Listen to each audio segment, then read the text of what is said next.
Kemarin pas banjir turun ke lapangan nggak sebagai perwakilan rakyat Jakarta nih? Ya, kemarin di Jakarta Timur terutama yang lebih banyak terendam banjir, kami memberikan bantuan 1.500 kotak, kebanyakan nasi. Kemudian memang di sana itu lebih banyak mereka lebih membutuhkan obat-obatan karena mereka mengeluh terkait penyakit kulit, kemudian juga terkait dengan sabun mandi dan perlengkapan mandi, dan di samping itu juga mereka lebih membutuhkan untuk tempat pengungsi yang lebih layak.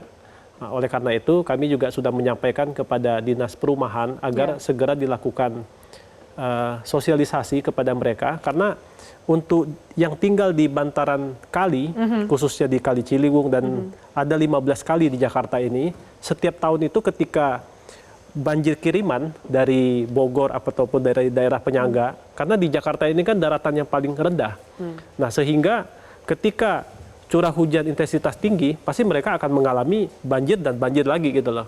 Oleh karena itu harus direlokasi. Tapi nggak mau, tadi ibu yang diwawancara bilang nggak mau direlokasi dan nggak mau bahkan mengatakan nggak mau di rumah susun atau di rusun, maunya punya rumah petak gitu. Padahal ketika ketika mereka mau direlokasi di rumah susun, mereka bisa mendapatkan air bersih.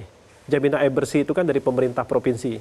Yang pertama air bersih, kemudian layak hunian. Yang ketiga itu banyak sebenarnya akan diberikan fasilitas yang menggunakan APBD.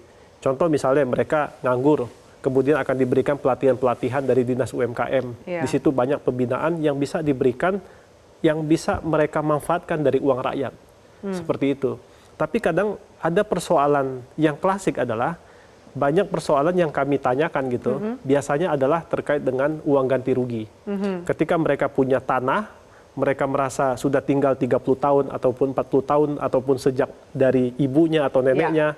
Nah, di situ ada persoalan lagi, yaitu biaya ganti rugi. Jadi mereka meminta uang kerohiman yang tinggi, kemudian mereka merasa memiliki bangunan. Nah, bangunan itu juga mereka akan meminta dengan hitungan secara sepihak, dengan angka hitungan mereka lah, mereka. Dan harganya jauh, angkanya cukup jauh dibanding yang ditawarkan dengan pemerintah daerah. Iya, betul.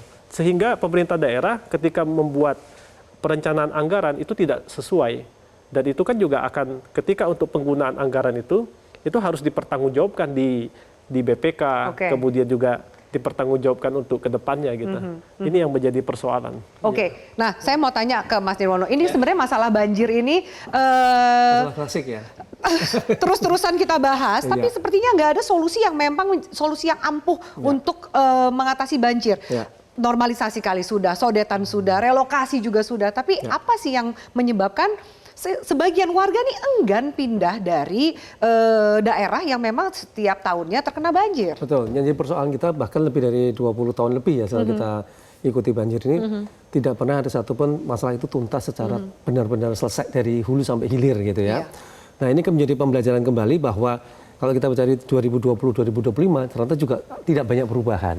Banjir yang kemarin juga sebenarnya daerahnya itu juga sebenarnya, bukan hal baru juga. Artinya ini perlu pekerjaan bersama bagaimana kita benar-benar punya komitmen untuk menuntaskan banjir. Nah, kalau dari konteks ini, secara umum kan kita mengenal ada 3 banjir sebenarnya, Mbak Vi. Ya. Jadi sehingga kita tahu tipe banjir seperti apa, solusinya bagaimana harus dilakukan, dan tuntasnya bagaimana. Nah, kalau belajar dari kemarin jelas itu merupakan banjirnya banjir kiriman. Banjir kiriman ini tipenya sangat jelas, di mana daerah puncak itu hujan lebat, Jakarta tidak hujan lebat sebenarnya ya. Sehingga semua air mengalir ke Jakarta dan dampaknya selalu ada di perumahan dekat pemukiman. Bantaran kali pasti ya, di mana kemarin fokusnya ada di Ciliwung dan juga di Pesanggerahan. Kalau di Bekasi kan Kali Bekasi. Tapi tipikal selalu rumah yang dekat dengan bantaran kali. Artinya kita punya PR bagaimana pemerintah dan kita semua juga artinya melakukan edukasi kepada masyarakat untuk menghindari banjir. Ya kita tata bantaran kalinya. Tapi kan, gitu kan? Edukasi, menata itu udah juga dilakukan. Soalnya belum tuntas. Belum tuntas. Misal gini, kita bicara Kali Ciliwung aja. Kali Ciliwung ini kan panjangnya 33 km.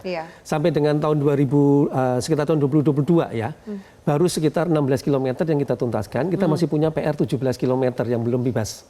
Artinya kita harus punya PR tanggung jawab, 17 km tadi dibebaskan, dinormalisasi, warga juga akan direlokasi ke rusun. Tapi tuntas loh ya. kalau satu kali ini kita tuntas, kita punya dua keuntungan. Kita sudah ada bendungan Ciawi, bendungan Sukampani di Bogor kan, sudah ada sodetan ke kanal banjir timur. Betul. Kalau ini operasional berhasil, sebenarnya itu kan kasar begini.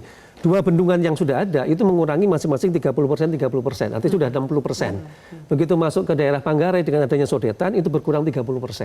Artinya kita punya mimpi besar yang masuk ke Jakarta tidak lebih dari 10 sampai 20%. Nah, itu kan berarti sudah mengurangi signifikan. Kalau tadi dinormalisasi, warga direlokasi ke Rusunawa, maka PR berikutnya adalah bagaimana warga mau pindah ke Rusunawa kan sebenarnya. PR terbesarnya apa sih? Kalau tadi Kakak Jupiter mengatakan satu soal angka, soal harga, ya kan? Mungkin di rumah susun juga punya masalah sendiri gitu. Atau seperti yang dikatakan Ibu yang tadi diwawancarai, takut kehilangan mata pencarian ketika relokasinya jauh dari tempat mereka mencari pendapatan. Tinggal, betul. Jadi ada 3 PR juga. Pertama yang harus dipahami bersama.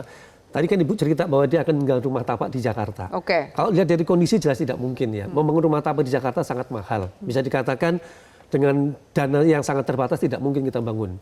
Sebagian besar rumah yang dibangun kalau kita bicara tadi daerahnya daerah yang di bawah ya hanyut, kemudian di Kebon Pala juga terdampak banjir, daerah-daerah bangunan yang berdiri tidak di bantaran kali lagi itu Mas, tetapi di dasar sungai bahkan yang kita lihat di Kebon Pala. Jadi secara teknis pun rumah itu tidak layak.